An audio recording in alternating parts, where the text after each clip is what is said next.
దిశ మార్చుకుంటున్న SIB పోలీసులు, special intelligence bureau ఒకప్పుడు మావోయిస్టుల కోసం వాళ్ళు పనిచేసే వాళ్ళు, మావోయిస్టుల కదలికలు, నిఘా వర్గాల సమాచారం సేకరించడం కోసం మావోయిస్టులు ఏం స్టెప్ తీసుకుంటున్నారు, ఈ అనేక అంశాల మీద ఎస్ఐబి స్పెషల్ ఇంటెలిజెన్స్ బ్యూరో అనేటువంటి పోలీస్ సంస్థ పనిచేసేది.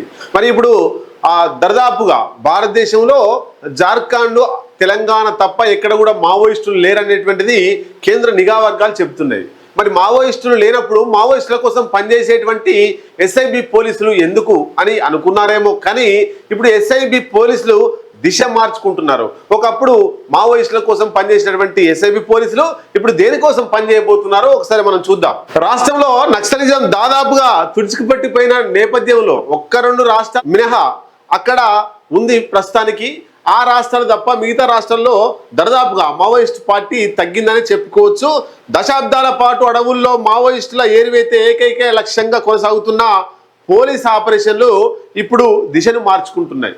మావోయిస్టులు లేరు కాబట్టి మావోయిస్టులను చూడడానికి, మావోయిస్టులను అంచనా వేయడానికి పోలీసులు అవసరం లేదు. మరి కాలక్రమంలో నేరాల తీరు మారడం, సైబర్ మాదక ద్రవ్యాల నార్కోటిక్ ముప్పు తీవ్రమవుతుండడంతో పోలీస్ యంత్రాంగం అందుకు అనుగుణంగా వ్యూహాలను పునర్నిర్మిస్తోంది.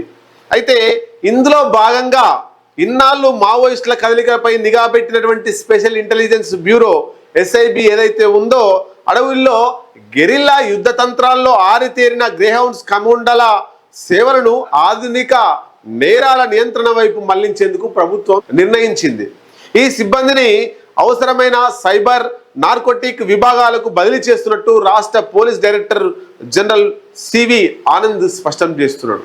అంటే ఇన్ని రోజులు మావోయిస్టుల కోసం పనిచేసినటువంటి ఎస్ఐబి పోలీసులు ఇప్పుడు ఏదైతే నార్కోటిక్ విభాగాలు, సైబర్ నేరాలకు సంబంధించి ఆ విభాగంలోకి షిఫ్ట్ అవుతారట. మరి ఆపరేషన్లు అన్ని మూసినాయి కదా. 1989లో అప్పటి ఐపీఎస్ అధికారి కేఎన్ వ్యాస్ సారథ్యంలో ఏర్పడిన గ్రేహౌండ్స్ అనతి కాలంలోనే దేశంలో అత్యుత్తమ యాంటీ నక్సల్స్ ఫోర్స్గా గుర్తింపు పొందింది. గత 37 ఏళ్లలో మావోయిస్టుల ఏరివేతలో అనేక విజయాలు సాధించినటువంటి ఈ విభాగం ఇతర రాష్ట్రాలకు ఆదర్శంగా నిలిచింది. అయితే ఇటీవల కేంద్ర ప్రభుత్వం నక్సల్స్ నియంత్రణ కోసం చేపట్టిన ఆపరేషన్ కగారు, దానికి తోడు రాష్ట్ర ప్రభుత్వ మెరుగైన పునరావాస పథకాలు అమలు చేయడం ఫలితంగా మావోయిస్టు కార్యకలాపాలు అత్యంత కనిష్ట స్థాయికి పడిపోయినాయి. కొంతమంది మావోయిస్టులు లొంగిపోయారు, కొంతమంది ఎన్కౌంటర్లో మృతి చెందిర్రు, ఇక పునరావాసం కింద చాలా మంది లొంగిపోతున్నారు. సో గత 2 ఏళ్ల వ్యవధిలోనే ఏకంగా 818 మంది మావోయిస్టులు పోలీసు ఎదుట లొంగిపోయారు. అడవుల్లో వారి సంచారం దాదాపు లేకపోవడంతో ప్రత్యేక బలగాల అవసరం అటవీ ప్రాంతాల్లో తగ్గిపోయింది.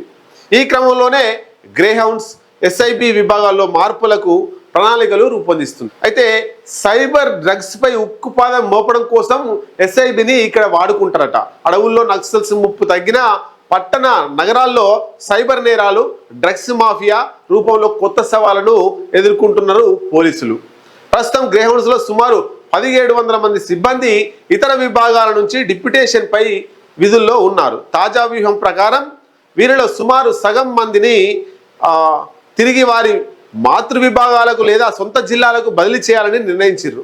గ్రేహౌండ్స్ కమాండోల అనుభవాన్ని రాష్ట్ర భద్రత కోసం కొత్తగా ఏర్పాటవుతున్న ఈగల్ ఫోర్స్లో వినియోగించుకున్నారు. వీరికి సైబర్ సెక్యూరిటీ, డ్రగ్స్ కట్టడికి సంబంధించిన ప్రత్యేక బాధ్యతలను అప్పగించనున్నారు. అంతేకాకుండా డిజిటల్ ట్రాకింగ్ వైపు కూడా ఎస్ఐబిని మళ్లిస్తారట.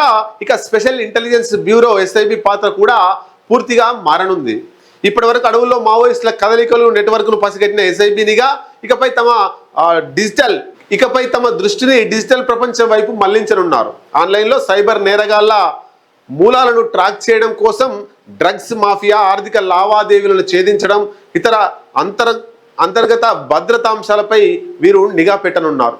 క్షేత్రస్థాయిలో అజ్ఞాత వ్యక్తుల నెట్వర్క్లను ఛేదించడంలో ఎస్ఐబికి సుదీర్ఘ అనుభవం అంతర్రాష్ట్ర సైబర్ డ్రగ్స్ ముఠాలను పట్టుకోవడంలో ఎంతగానో ఉపయోగపడుతుంది. ఆయుధాలతో అడవులో పోరాడిన బలగాలు ఇప్పుడు సాంకేతికతను ఆయుధంగా మలుచుకొని ఆధునిక నేరాలపై పోరాడేందుకు సన్నద్ధం అవుతుండడం పోలీస్ శాఖలో ఒక సరికొత్త పరిణామంగా చెప్పొచ్చు. ఏదేమైనా ఇన్ని రోజులు పోలీసులు అంతా కూడా మావోయిస్టుల కోసం అడవుల్లో పనిచేసినటువంటి గ్రే హౌండ్స్ కావచ్చు, ఈ భద్రతా దళాలు కావచ్చు, ఇప్పుడంతా కూడా ఇంటెలిజెన్స్ సంబంధించిన అంతా కూడా ట్రాకింగ్ వైపు, అట్లాగే డ్రగ్స్ వైపు, సైబర్ నేరాలను తగ్గించడం కోసం వినియోగిస్తారట.